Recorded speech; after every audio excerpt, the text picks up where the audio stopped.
तो नमस्कार दोस्तों, कैसे आप सब लोग। उम्मीद करता हूँ स्वस्थ होंगे, व्यस्त होंगे, जबरदस्त होंगे। तो साथियों, मैं मनीष कुमार आपका हार्दिक स्वागत करता हूँ आपके अपने चैनल गेट सॉल्यूशन में। तो साथियों, आज बात करेंगे मध्य प्रदेश से जो एक एसएलपी गई हुई है माननीय सुप्रीम कोर्ट में 3 मई 2024 का, जो मध्य प्रदेश हाई कोर्ट का ऑर्डर है, जिसमें मध्य प्रदेश हाई कोर्ट ने वहाँ के 11 अगस्त से पहले जो चयनित बीएड हैं उनको सुरक्षित किया है। उस आदेश को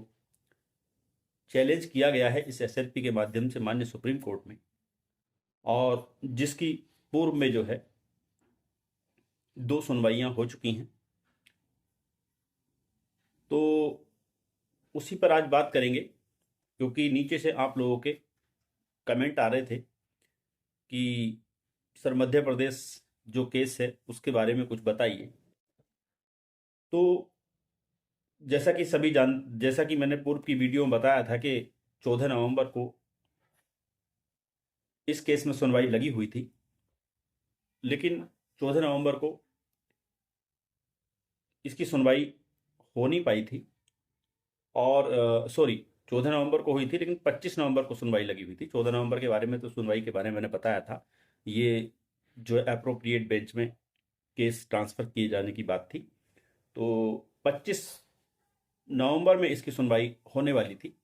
और जो सुनवाई नहीं हुई थी 25 नवंबर को, तो तब से लेके इस केस में कोई भी अपडेट नहीं आ रही थी। तो इस वजह से हमने आपके बीच में कोई अपडेट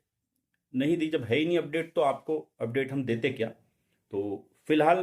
कुछ अपडेट्स है इसके बारे में, तो उस पर बात करेंगे साथियों। सभी साथियों से निवेदन है वीडियो में अंत तक बने रहें, और ज़्यादा से ज़्यादा साथियों को ये वीडियो शेयर कर दें, ताकि जो ये जानकारी है उन सभी बीएड साथियों तक और डीएड साथियों तक, डीएलएड साथियों तक पहुंचे जो कहीं ना कहीं इस मामले को लेकर के प्रभावित हो रहे हैं या हो सकते हैं। साथ ही निवेदन है उन सभी साथियों से जो चैनल पर पहली बार विजिट कर रहे हैं, वो चैनल को सब्सक्राइब कर लें, बेल आइकन को हिट कर लें, ताकि इस संदर्भ में आने वाली जो भी अपडेट्स हों या शिक्षा जगत से जुड़ी जो भी न्यूज़ हो वो आप तक समय से पहुंचती रहे। साथियों, मैं लगातार देख रहा हूं कि लगभग 77-78% ऐसे व्यूवर्स हैं जो वीडियो देखते हैं लेकिन वीडियो को सब्सक्राइब नहीं किया हुआ है। तो उन सभी से एक बार फिर से विनम्र निवेदन है, आग्रह है कि चैनल को सब्सक्राइब जरूर कर लें, बेल आइकन को हिट कर लें, ताकि जो भी अपडेट्स हैं, क्योंकि आप जानते हैं मैं जो अपडेट देता हूं, जो न्यूज़ देता हूं, मेरे तरफ से पूरा प्रयास होता है कि भले ही चाहे वीडियो मैं देर से दूं, जानकारी देर से दूं, लेकिन वो जो न्यूज़ हो, वो जो अपडेट्स हो, वो पूरी तरह ऑथेंटिक हो, तार्किक हो, ताकि आप लोगों तक वो जो जानकारी पहुंचे वो पूरी तरह से हर कसौटी पर सही हो। तो साथियों, शुरू करते हैं। जैसा कि मैंने बताया, ये केस 3 मई 2024 का जो निर्णय माननीय मध्य प्रदेश हाई कोर्ट का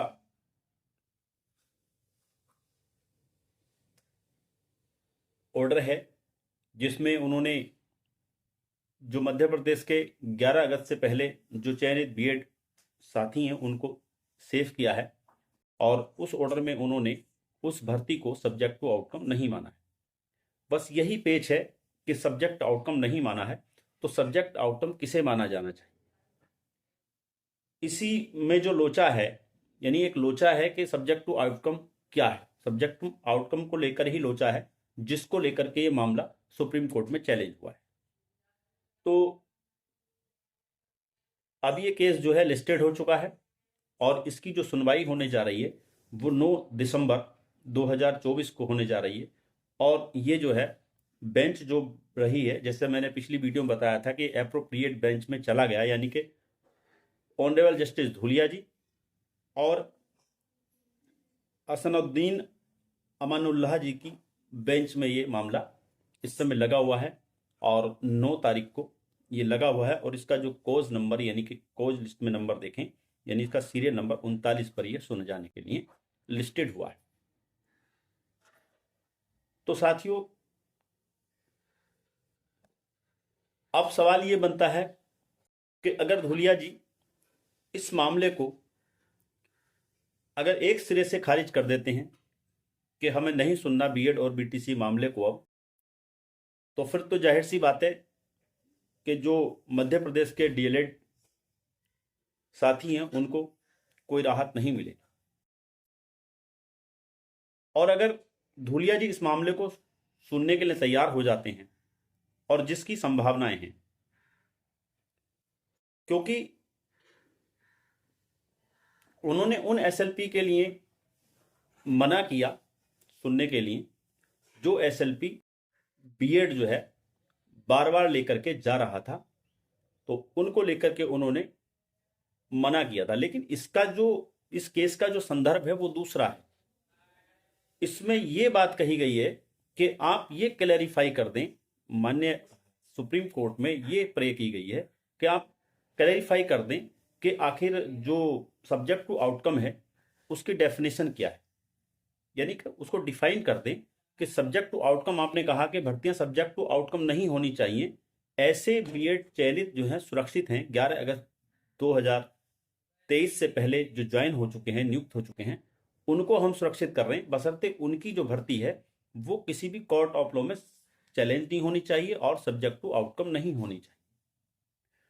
तो डीएड साथियों का लगातार ये